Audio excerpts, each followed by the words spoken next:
షర్మిలని వెళ్ళి బతిన్లాడాడు వైవి సుబ్బారెడ్డి అంటూ నిన్న ఆంధ్రజ్యోతి ఈనాడు కథనాలు రాసుకొచ్చినాయి. అదే వైవి సుబ్బారెడ్డి చెప్పిన సమాధానం లోపల పేజీలకు పరిమితమే. ఫ్రంట్ పేజీలో వచ్చి షర్మిలని అడుక్కుంటున్నారు, బతిన్లాడుతున్నారు, ప్లీజ్ ప్లీజ్ అంటున్నారు అని రాసుకొచ్చి వివరణ వస్తేనేమో లోపల పేజీల్లోకి వస్తుందన్నమాట.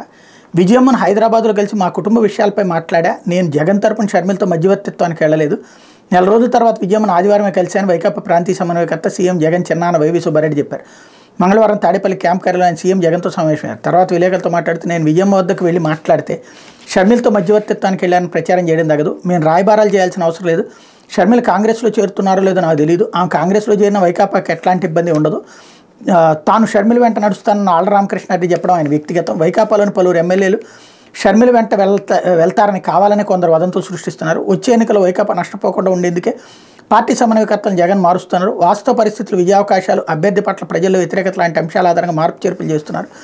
పార్టీలో అందరికీ న్యాయం చేయడం సాధ్యం కాదు. కొందరు వ్యక్తిగత కారణాలతోనే పార్టీని వీడుతున్నారు.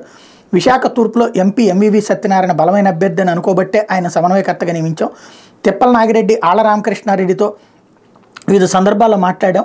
సీఎం చెప్పిన దానికి నాగిరెడ్డి అంగీకరించి ఎవరు గెలుస్తారని మీరు భావిస్తే వారినే పెట్టాలని, అభ్యర్థిని గెలిపిస్తామని ఆయన చెప్పారు.